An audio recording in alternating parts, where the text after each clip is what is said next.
Tonight, TikTok on the hot seat before Congress as momentum grows in Washington to ban the popular app.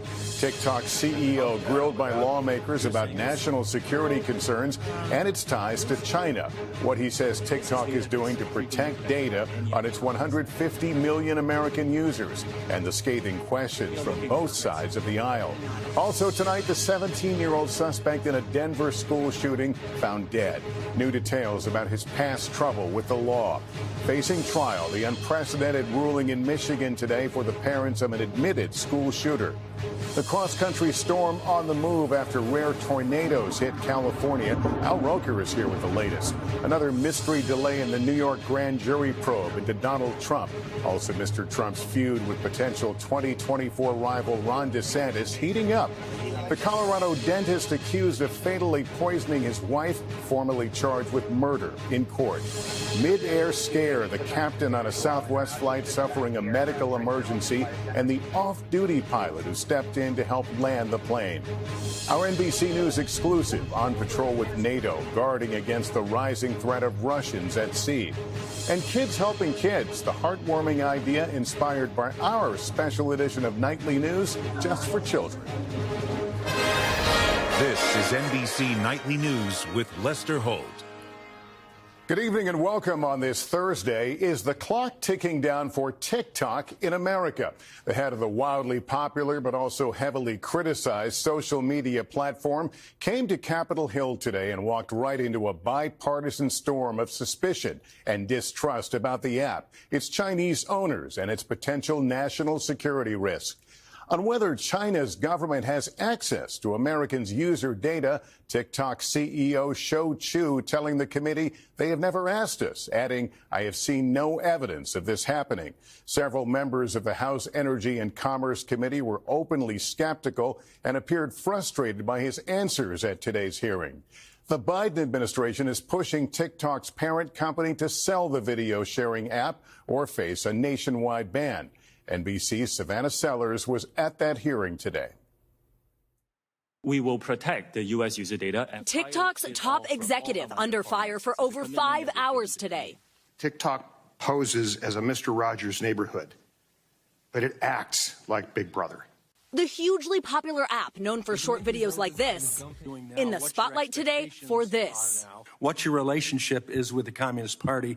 CEO Shou Chew answering questions about whether the app, owned by ByteDance, a Chinese company, is a national security threat, given a Chinese law that could allow the government to access user data. I have seen no evidence that the Chinese government has access to that data. They have never asked us. We have not provided. Well, you know what? I find that actually preposterous.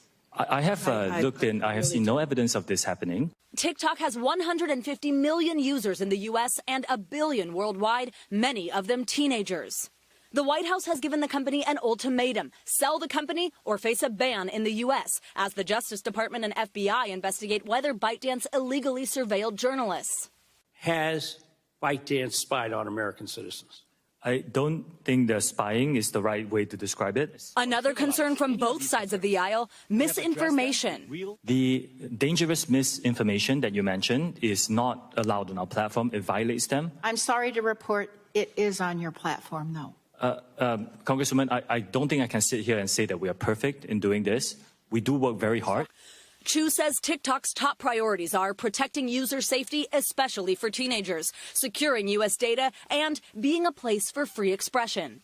Despite the company's reassurances, 43 states have already banned, restricted, or are considering to ban TikTok on government devices. So much of the community I've created is on TikTok. That's what I've devoted my life to working and creating for. Duncan Joseph makes a living creating TikTok videos for his 4.5 million followers. Do you think that the lawmakers who are asking the questions today understand TikTok? I think there are some people that definitely have never used the app, haven't even seen it working. And you can tell because one lawmaker even called it Tic-Tac. Tic-Tac. Tic-Tac. In the know or not, lawmakers believe the data concern is real. I want to say this to all the teenagers out there who think we're just old and out of touch and don't know what we're talking about, trying to take away your favorite app. You may not care that your data is being accessed now, but it will be one day when you do care about it. And Savannah joining us now from Washington. Lawmakers also brought up concerns about content specific to young people. Savannah? That's right, Lester. Another big theme of today's hearing, dangerous videos and trends teenagers could be exposed to. Things like misinformation, violence, content about suicide. Of course, those are issues facing all social media platforms, not exclusively TikTok. Lester? Savannah Seller starting us off tonight. Thank you. New details emerging about the teenager who shot 2 administrators at his high school in Denver. Morgan Chesky joins us. And Morgan, we know more about his criminal history.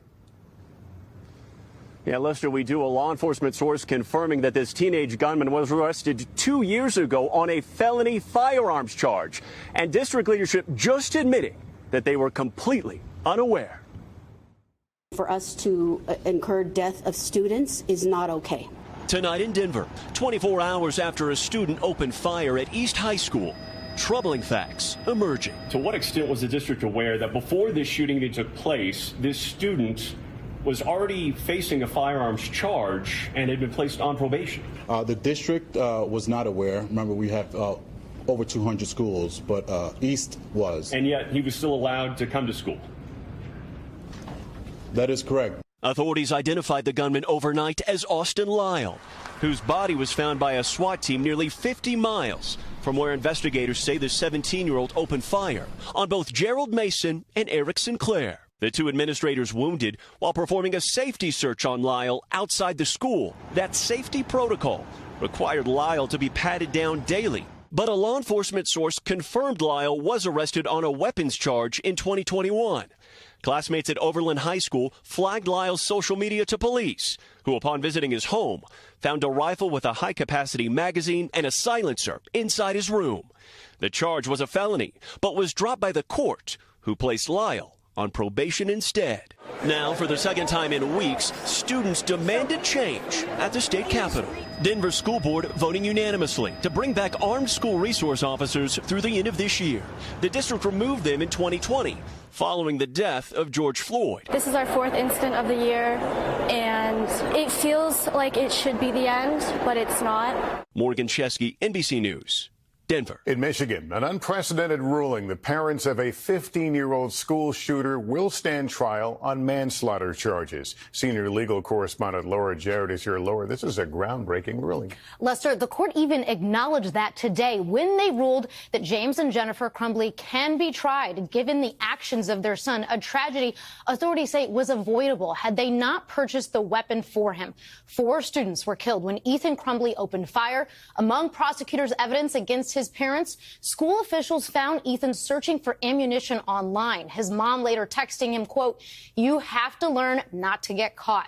And when shown violent drawings of the day of the shooting, prosecutors say the couple resisted taking him home, not mentioning that they'd left the gun in an unlocked drawer. Now, the Crumbleys say these shootings simply were not foreseeable. They can appeal today's ruling. All right, Laura, thank you for that. Let's get to the severe weather system that spawned a pair of rare tornadoes in Southern California, one of them ripping through a city just east of Los Angeles. That system is now moving east with new threats for tens of millions. Al Roker is here. Al, it could be a volatile night. Lester, this system is causing big problems. You can already see we've got severe thunderstorm watches now up until 11 o'clock, stretching from Missouri all the way down into Oklahoma and parts of Texas. Tonight, 10 million people at risk for severe weather, damaging winds. Tornadoes can't be ruled out. Tomorrow's where we're really concerned. 17 million people at risk. Strong tornadoes, wind gusts of up to 75 miles per hour. And this hatched area from Memphis down to Alexandria, the risk for EF2 or stronger tornadoes. And you can see a wide area of a flash flood risk on Friday. Rainfall rates 1 to 2 inches per hour. And Lester, we're looking at rainfall amounts of up to 5 inches in some spots by Saturday. Lester? Okay, Al, thank you. Here in New York, it now appears the grand jury considering criminal charges against former President Trump won't take any action until next week, as the feud is now growing between Mr. Trump and a top Republican rival. Kristen Welker with that story now. Tonight, still no word from the New York grand jury considering a possible indictment of former President Trump over the accounting of a hush money payment. what Mr. Trump has blasted as partisan prosecution, today saying the Democratic DA has no case, while also turning up the heat on his likely pending political battle against Florida's Republican Governor Ron DeSantis, writing, "Ron DeSanctimonious is the most overrated politician in America. DeSantis is widely viewed as Mr. Trump's top potential challenger for the GOP nomination." In a new interview, taking his own shots at the former president, slamming him on COVID restrictions. The approach to COVID was different. I mean, I would have fired somebody like Fauci. And his leadership style. The way we run the government, I think, is no daily drama. And tonight in Florida, DeSantis doubling down on the Parental Rights and Education Act, what critics call the Don't Say Gay law, which forbids classroom instruction on sexual orientation and gender identity for children in 3rd grade and younger. Now his administration proposing extending the ban to grades 4 through 12, unless it's, quote, expressly required by state academic standards or is part of a reproductive health course, which parents could opt out of. A DeSantis spokesperson saying there is no reason for instruction on sexual orientation or gender identity to be part of K through 12 public education. Full stop. The White House sharply criticizing the proposal. Yeah, it's wrong. It's completely, utterly wrong. A top LGBTQ advocacy group in Florida called the move part of a, quote, larger disturbing trend to censor conversations. Lester. Kristen Welker, thank you. A dentist accused of poisoning his wife to death was in court today, charged with murder. Police say Dr. James Craig did it so he could start a new life with a new woman. Here's Miguel Almaguer.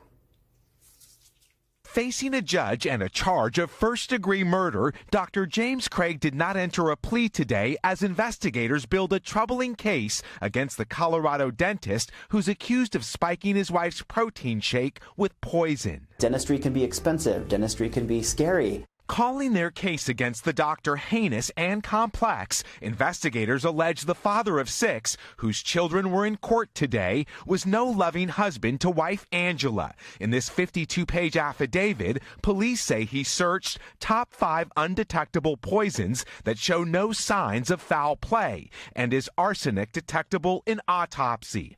According to the same documents, Craig ordered both arsenic and potassium cyanide online.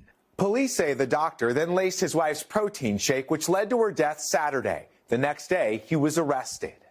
The victim's sister told police James had drugged his wife before. Detectives believe the dentist wanted to start a new life with his lover, who flew to Colorado as Angela Craig was dying.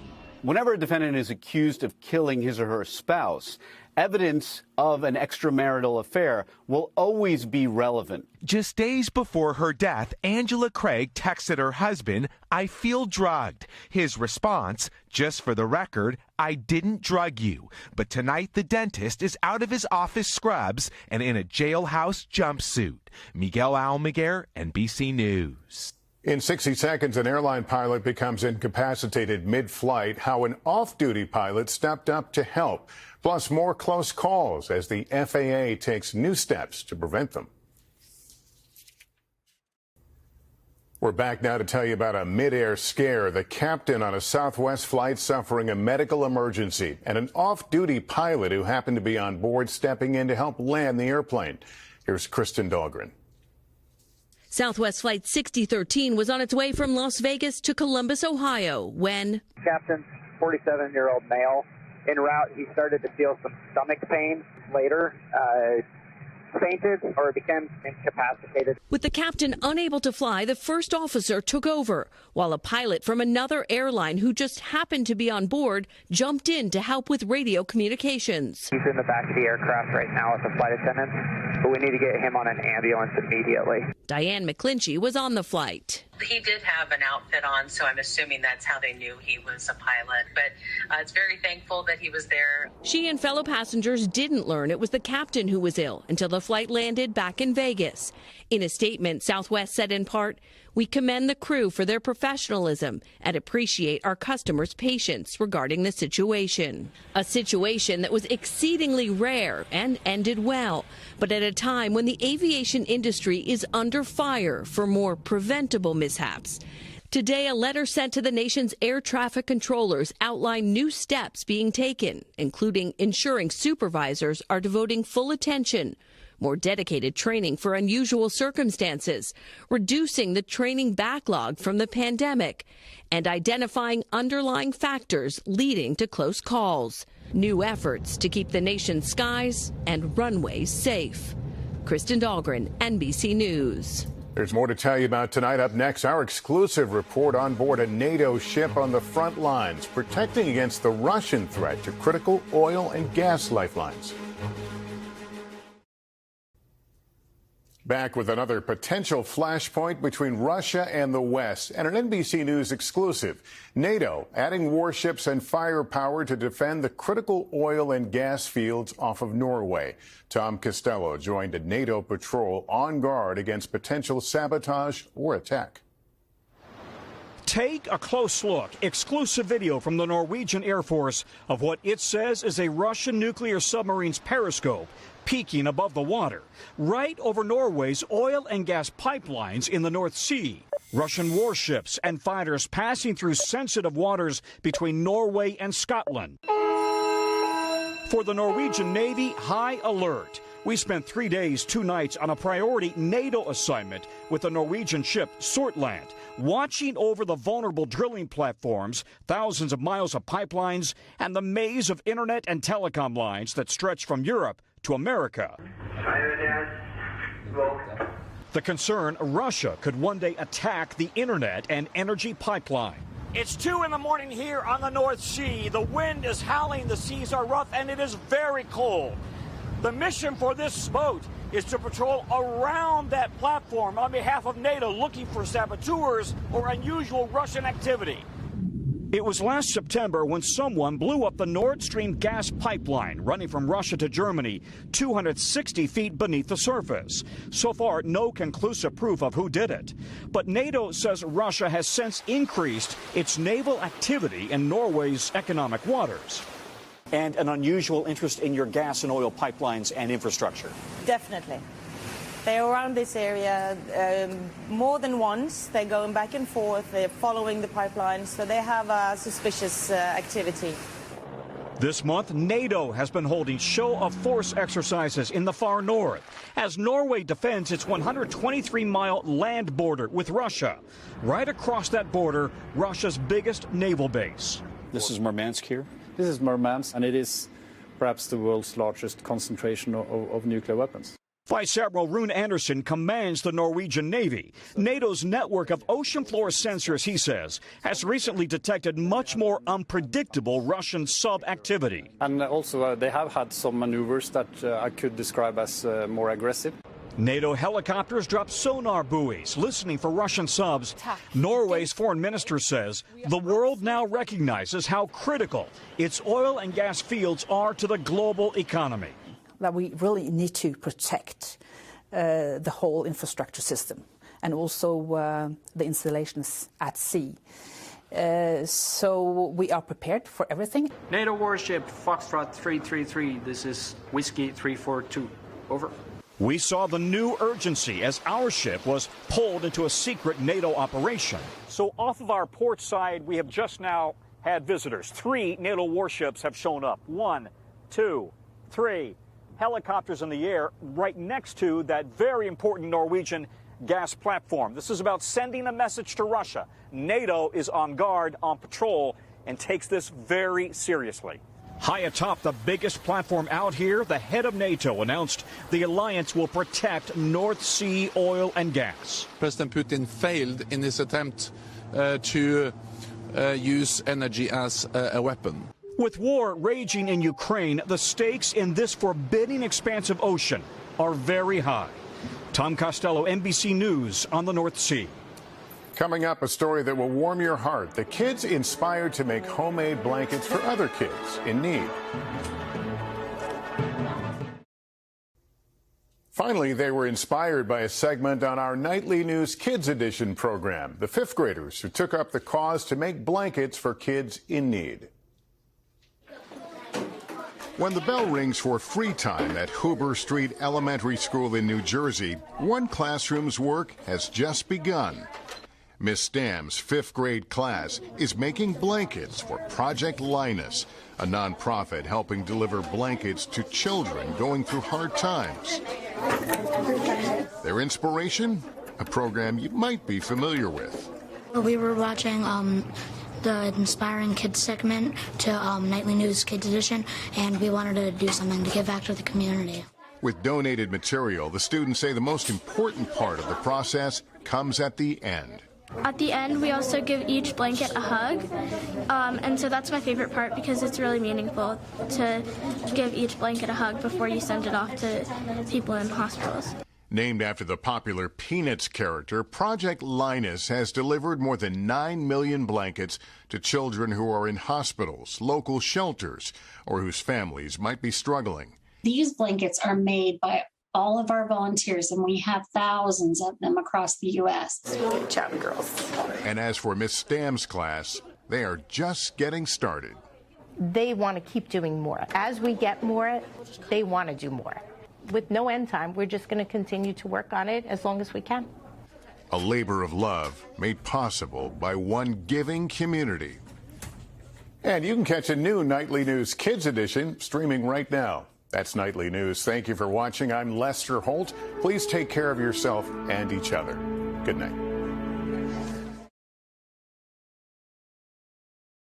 Thanks for watching our YouTube channel. Follow today's top stories and breaking news by downloading the NBC News app.